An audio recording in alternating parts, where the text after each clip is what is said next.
I have a message.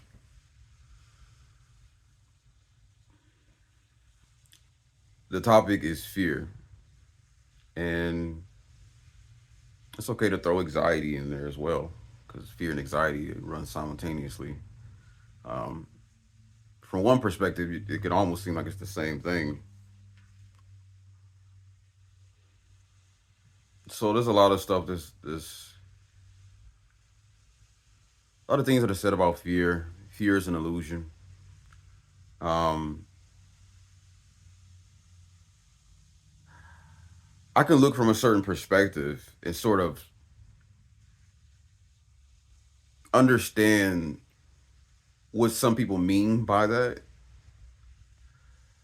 It doesn't help that it's not explained to people, especially people that's dealing with fear. To just tell somebody, "Oh, fear is an illusion." What does that do?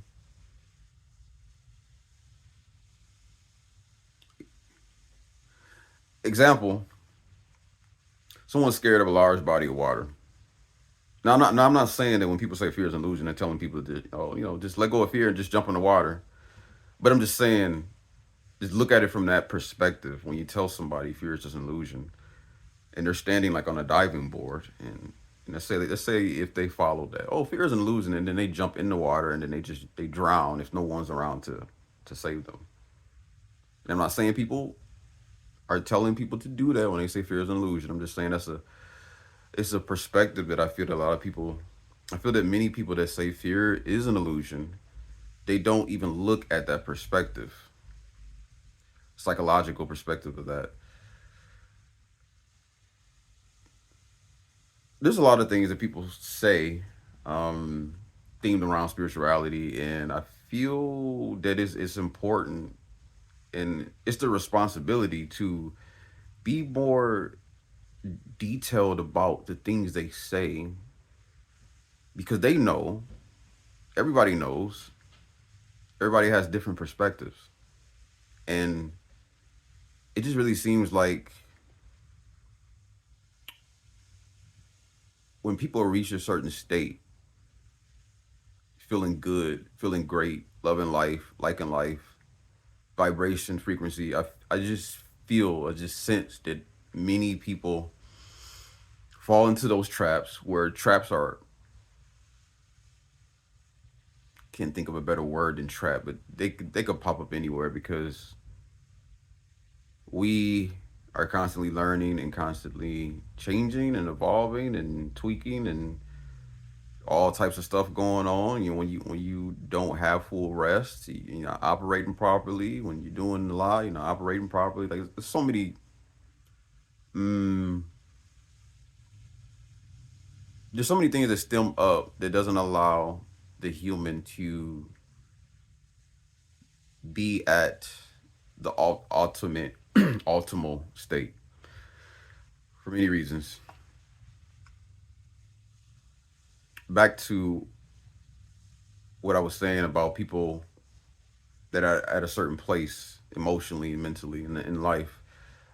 I feel that a lot of them, um, they lose track of where the mind and the emotions are to a degree. I'm not saying completely, but to a degree. Some people, many people, it's like they lose sight of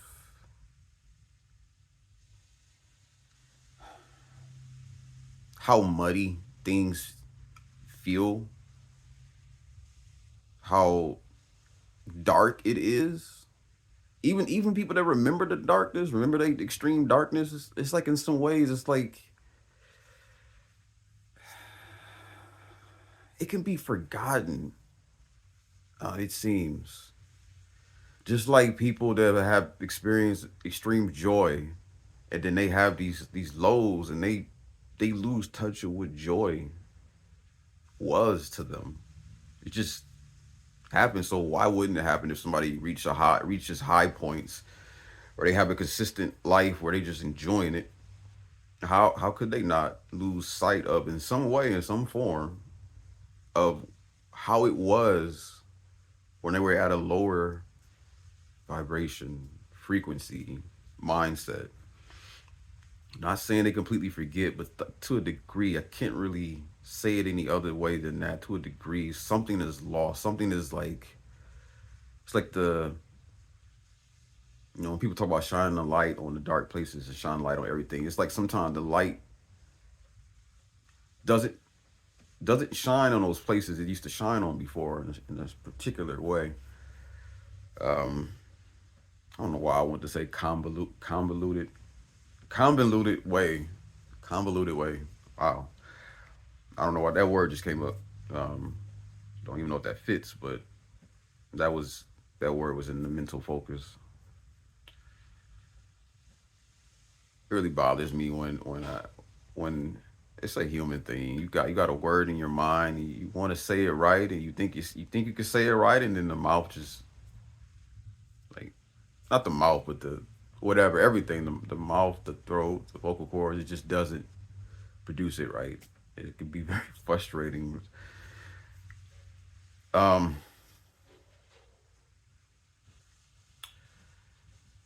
but it's very when it comes to fear and anxiety. I mean, sure, now there's more people understanding what anxiety, and they're learning to speak better about it. There's less people saying like, "Oh, it's all in your head." I'll be not. There's people not saying that. I'm saying there's more. There's a build up of people not saying that, but there's still people that do say it's all in your head, stuff like that. Very again, I just think people don't really understand how it sounds to other people. Um, but fear, I get very compassionate and very very upset over fear and how it's treated when people feel it, people experiences it. It's very powerful. Um, and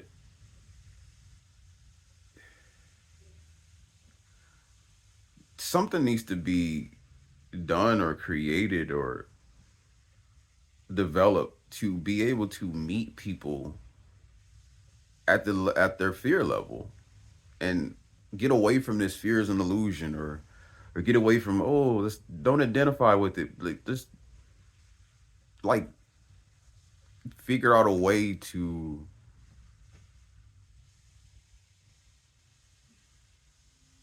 solidify the fear.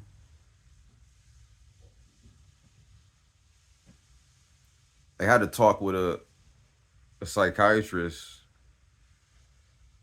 a therapist. I had to talk with a therapist the other day ago, and talking about anxiety and how like some anxiety to a degree is normal, which I agree with. You walk into Many people probably walk into a store and feel a certain level of anxiety, or in public in general, a certain level. Um, this seems tied to just being aware, having awareness, having instinct, um, almost like the body being ready for just whatever could happen in some ways. But like I've experienced extreme anxiety, severe anxiety for years. Um,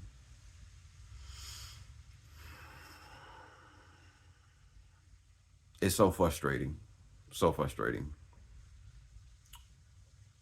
And so what he said was, well, you're always gonna have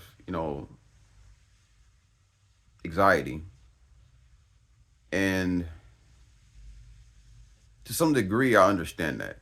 It's just that like I experienced severe anxiety, and it was very disempowering to hear that. And I know they spoke about how there's steps to like almost like I guess what you would I can compare it to an animal. You keep exposing early on with animals. If you expose dogs and cats to being around people, they get used to it early on. It gets extreme and severe if they're older, and then you try to introduce them to that.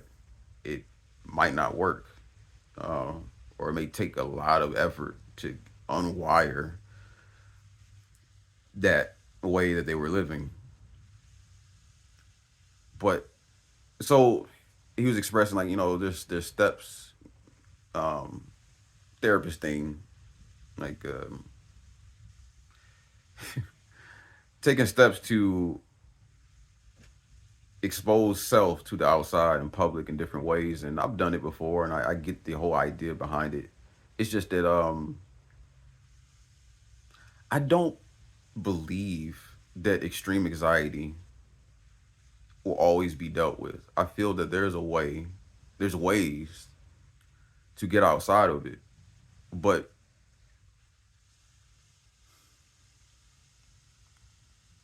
it's like I compare it to some of the things and that people deal with that is like normalized, um, like headaches. You got aspirins for that, but there's alternative ways to actually assist with headaches that don't require medication, and there's ways to prevent um, even being in that state. Many ways, whether it's juggling your schedule better, or having more time to rest the body and rest the mind, rest the nervous system, and all of that. And I'm not really touching on people that have like medical um, reasons for headaches. I don't know much about that.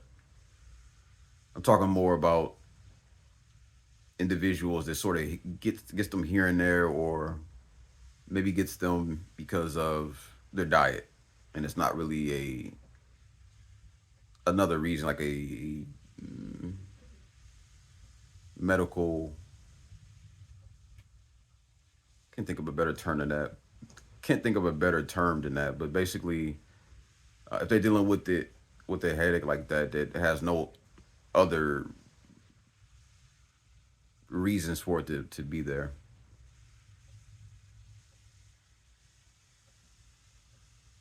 So people just pop aspirins. And in this society is go,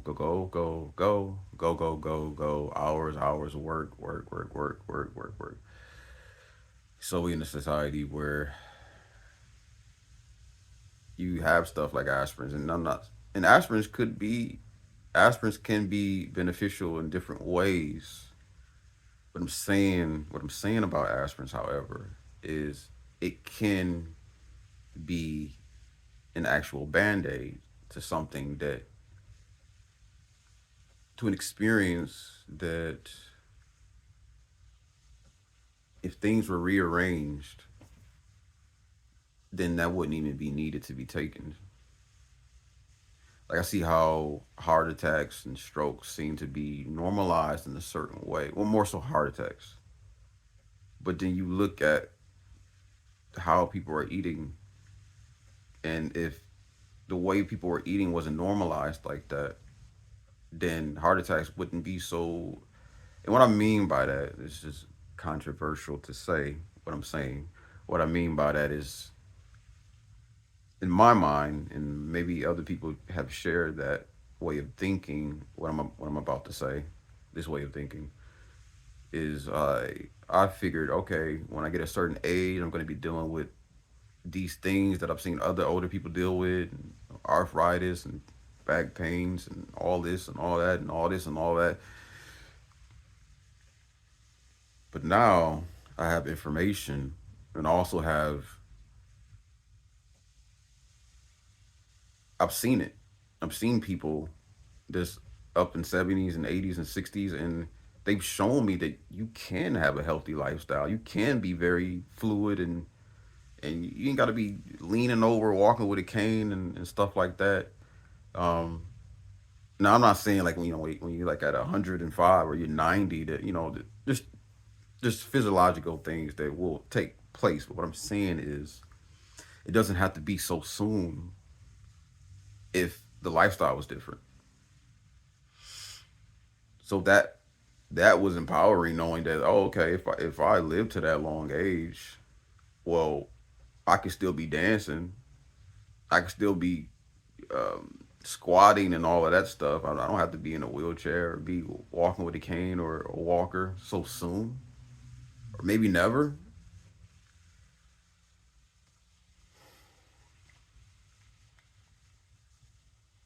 Back to fear. I jumped all over the place. Back to fear. It really, really bothers me. It really angers me how fear is treated. The fear that's in other people and how it's treated. It's overlooked in many ways by many people. It's overlooked or it's brushed off or it's just like they talking this way. Some people talking this way. Whether it's their intention or not, whether it's the way I'm perceiving it. Some people seem to talk in a way where it's just like, oh, I just let it go. Just uh, just detach from it, disconnect from fear. But fear is not even just psychologically. Fear can be like in the body, physically, and I've experienced that. Didn't matter how much I tried to sit with the fear or overlook the fear. I overlooked it more so than trying to sit with it. I'm still practicing with that. But I've learned that in my experience, my body, when it feels that certain degree of fear, I have no control over the body in a specific way anymore. And I've been trying to find ways and practice things to connect with the body. But again, fear is all over the place when you experience extreme fears. I'm talking about extreme fears that stop you from living your life. Very frustrating. So it's very, again, it's very, and I try to look at things from more than just my perspective. I really try. It's just that I sense that the energy behind a lot of people's words is blindsiding the severity of people's experiences with fear and anxiety. It's crippling. I'm, again, from my experience, I try to do things with my body that I could not get the body to do. The body will tense up and lock up. So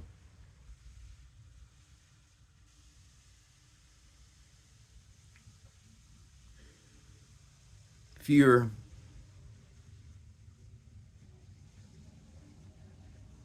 fear may be an illusion, but for people that experiences these extreme fears, it's very real. It's extremely. It's more. It's realer than the theory of a comet hitting this Earth that's predicted. Like the fear that the human is feeling, that extreme fear, like that is real to them. And if these fears are not taken serious, then it's going to make it hard for humanity to move in a better direction, move in a more beneficial direction. There's a lot of things going around here with people, and not going to touch on things being created to be a certain way, but that's a whole nother conversation. I'm just focusing on people that's out here hurting people in specific ways. There's things that they've dealt with that has not been looked at, and it just continues to be this way. And they just continue. Many people continue to keep repeating the same travesties over and over again. And yes, it's very easy to look at them as monsters. It's valid. It's just that something is not being looked at as these things keep repeating and repeating and repeating. Something is not being looked at. Something's not being taken serious. I know I went from fear to going to people doing disastrous things, but it ties to basically what I'm saying is the theme is things, there's things that people are dealing with that's very serious, and they're still not being taken serious by much of the population. And some people that I've seen that try to apply a solution, in some ways they overlook the serious nature of it as well. It's very, and by saying that, I don't mean to incriminate anyone or to, just expressing that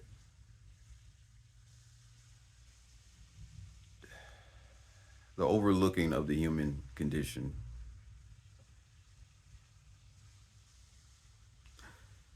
there's a solution to the human condition by not overlooking the human condition and not telling people without giving beneficial, healthy detail. Like, stop telling people fear is an illusion. It's not going to stop them from feeling it, experiencing it, going crazy, going wild, you know, sitting in sitting in secluded places and remaining in secluded places. And yeah, that is my thoughts, and this is the end.